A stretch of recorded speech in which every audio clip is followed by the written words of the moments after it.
right? He might have had lived a life that was contrary to it. Everybody knew DMX for stealing and robbing.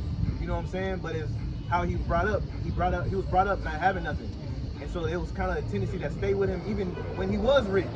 You know what I'm saying? So like you said, we gotta look at the reason why people are doing certain things, and our environment is one of those things, right? I wanna offer another source though that could be a part of the reason why we do those things, right? Give me this one first though. It's the book of Proverbs chapter 30 and verse number 8. Speaking about our environment and what we have and what we don't have, right? And it reads, remove far from me vanity and lies. Give me neither poverty nor riches. Feed me with food convenient for me. It says, give me neither poverty nor riches. I don't want to be rich. I don't want to be poor either though, right? Somewhere in between. Why is that? This is actually smart advice. In a world that tells us that we should strive for being rich as possible, right? This is kind of contrary to that, but it's smart. Why? Keep reading. Feed me with food convenient for me, lest I be full and deny thee. Lest I be too rich and deny you. And we see that all the time. People get to a certain status, get some money, and man, I did this all by myself. God, I am God. People say that. You know what I'm saying? Don't let me get too rich till I get to that point. Keep reading. And say, who is the Lord? Right. Or lest I be poor and steal and take the name of my God in vain. Or lest I be poor and steal and take your name in vain. What does that mean? Me stealing makes you look weak, makes him look weak, because it's saying I have to steal to provide for myself, and I don't trust in him to provide for me, right? And so those are fundamentally things that are wrong with the mindset of our young today. One being striving for riches, and two, you know what I'm saying, being poor, which we don't want them to be, but it also does affect them in a way, right? But I want to give y'all an adverse reason to why people steal, why people lie. As you get into that, you had just mentioned that it was fundamentally wrong. Right. Let's don't say the wrong. Let's don't get into the right or wrong. Gotcha. But you can say that they're fundamentally poor because that's what it's saying. Right. And that makes it look bad because if I'm poor in spirit, right. If I'm poor in my desires and the things that I want, if I can't control those things, that's what these things are what it is that he just talked about. That's a good point. That's a good point. Bring that out. Deuteronomy 28. Watch this. 28 That's 15. a good point though. 15. Even being poor in spirit. Yeah. Deuteronomy 28 and 15. Look at Deuteronomy chapter 28 and verse 15. But it shall come to pass, if thou wilt not hearken unto the voice of the Lord thy God, to observe to do all his commandments and his statutes, which I command thee this day. He said, if we don't hearken, root word to hear, if we don't obey what he has for us to do, keep reading. That all these curses shall come upon thee and overtake thee. It is our position, and at this point, he's talking to a nation of people. It's our position that the people that look like me and you just happen to be God's chosen people, right? Whether people like it, believe it or not, right? I think through his history, prophecy, archaeology, it all kind of rings true. When we get into the depictions of the people that in the book, not just the famous one of the hair of wool and the feet like brass, but there's plenty other ones, right? But it's our position that we look like these people. So he's talking to his people, and he's saying that if you guys don't obey me as a whole, he's gonna put curses on us as a whole. Matter of fact, speaking of them curses, what does verse 46 say about them curses? Before you go into that, you said hearken. You said it was just to listen, to hear, or to obey. There's an action that comes along. Exactly. With that. That comes along with that. Exactly. Exactly. Read 46. Watch this. Verse 46. And they shall be upon thee for a sign. Speaking about the curses, they're going to be upon us for a sign. And they shall be upon thee for a sign and for a wonder, and upon thy seed forever. No, just for back then. Forever. So even to right now, that these curses was going to be on his people forever, and there was going to be a sign to let us know that we were his people and that we were doing wrong, right? Just like that building says, Dozier Law Firm. When we go in there, we don't expect to see people flipping patties. You know what I'm saying? It's not Burger King. We expect to see lawyers in there. And so the same thing, that this sign will be on his people to let him know that these are his people, right? So it's a bittersweet thing, because it's letting us know who we are, but it's also letting us know that we've been going wrong. But I bring it up to say that some of these curses, right, you mentioned very, very beautifully. I want to get this first curse real quick. Verse 16. Verse 16. Cursed shalt thou be in the city. It says, cursed shalt thou be in the city. When you go to any city, not even just in America, but you realize who's by and large, who's living in the slums and in the ghettos. They're people that look like me and you. And if there is somebody that doesn't look like us in the slums and the ghettos, right?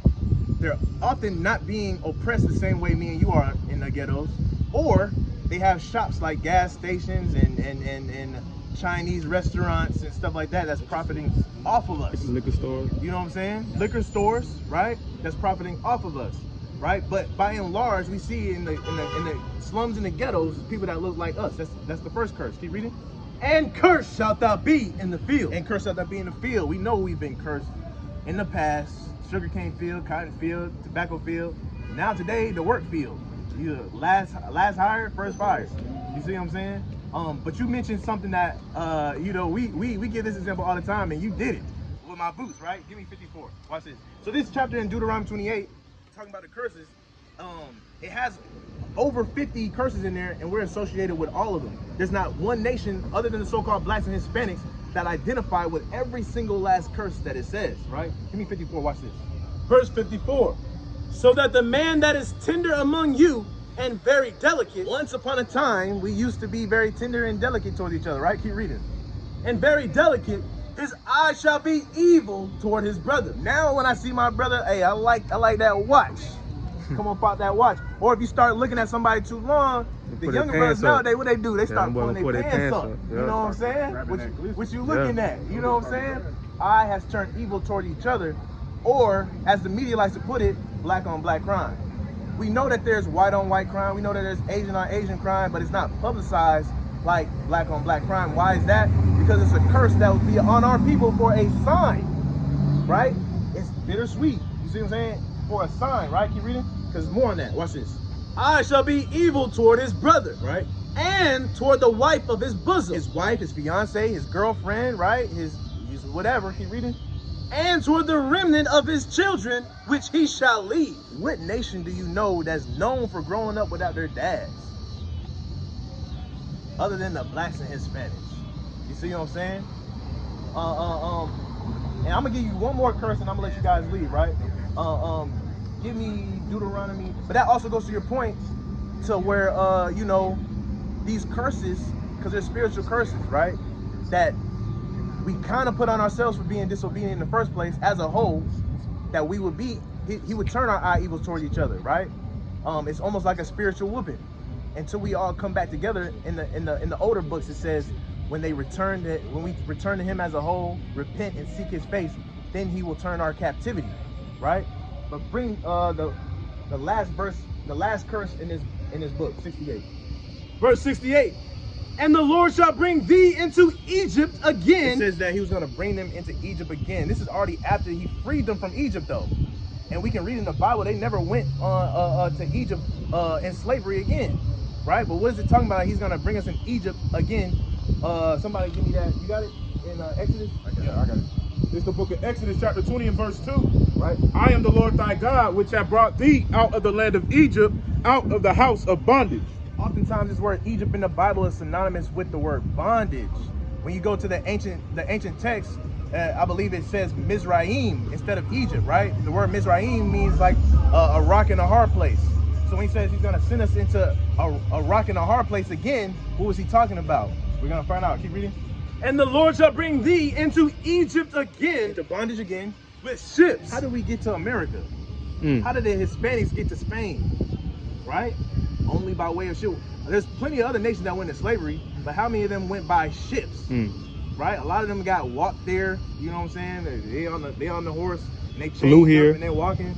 But how many nations went to slavery on ships? Keep reading. Like it too. And how many of them went into slavery unto a people that were already them? A lot of them became slaves to their own people. It was only a few nations that went into slavery to a whole different race or nation. Right. Read that again. Keep reading. And the Lord shall bring thee into Egypt again with ships. Right. By the way whereof I spake unto thee, thou shalt see it no more again. Right. And there you shall be sold unto your enemies. We're gonna be sold for bondmen, for slave men, and bondwomen, and slave women, and no man shall buy you. and no man was gonna buy us. But wait, we know that they did buy us. Yeah. What is it talking about? This word "buy" in the Hebrew, because that's what the text was written in, means to redeem. And so that means that no man can redeem us out of our situation besides who the world calls Jesus Christ. We had many people try. Malcolm X, Martin Luther King, Harriet Tubman. We're still kind of in this land of captivity getting treated bad to this day because we're still waiting on that person that's going to fight for our battles for us, right? And that's what we're up here to proclaim to the people that look like us. But to get to that point, we all have to do what you did, what you said to do, right? Exemplify the fruits of the Spirit and to keep these commandments of God, because that's what's going to bring us back to Him and to have Him fight on our behalf, right? Not only that, we got to hearken, like you said. That's an action, right? To listen is one thing, but to hearken is a whole nother thing, right? That's an action.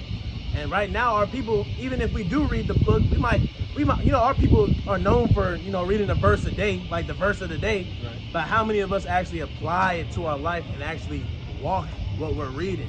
Right. We don't do that nowadays. Nowadays, you know, everybody do what they want to do. That's a fact. Take it for advice, you know. That does sound smart, but you know, I'm gonna try it this way. Right. And then some people have just given up on it altogether. Right. Because we probably don't trust it because we've been lied to about what it was, right? And so a lot of us, we done put it down, we done picked up other religions, other beliefs, and we acting like the people that surround us or the nations of people that surround us. And now God has kind of turned his face from us because he's like, man, y'all don't want to serve me? Well, I'm gonna make y'all serve these people y'all want to be like so much. They want a king. Remember, right? Israel want a king. Yeah, exactly. Right, so man, that's, like you said, obedience is really what God's waiting for. Right. I don't know if you guys, and I you know, we can end on that right there. I don't want to overload, but I don't know if you guys have heard this in the media or anything like that. But you know, we do believe that we're the people of the book, and the people of the book, their names were called the Israelites, right? And so we do believe that we're the Israelites, and so that's kind of our position. You know what I'm saying? And I like talking with people that are older than me again, because you guys kind of fuel me to have a more mature spirit when I'm talking to the younger people that's younger than me. You know what I'm saying? But I like that I could tell I could jog your memory. I mean, not jog your memory, but kind of like jog your mind a little bit, because that question of what should we teach the younger people don't really come up that much. And then when you ask somebody, because you guys aren't the only people I've asked, a lot of people don't really know what they would say. But you never know when that person might come up to you. You know what I'm saying? You gotta be on it. You know what I'm saying? To have something for them. But you know, ultimately, you came up with the perfect spiel. You know what I'm saying? And I do enjoy speaking with you guys, and I can tell you guys got a good spirit on you guys, man. But that's all I have. You guys got iPhones? Yeah. We got a Nah, I ain't trying to make fun of y'all. You guys got Instagram? You got Instagram? All right, cool. It's all good. We got these new NFC tags. So you know how we told y'all to follow it. We like, y'all type in our Instagram, but now they can just, if you got an iPhone, you can just tap it and it'll pull it up. Wouldn't that happen with Droid too?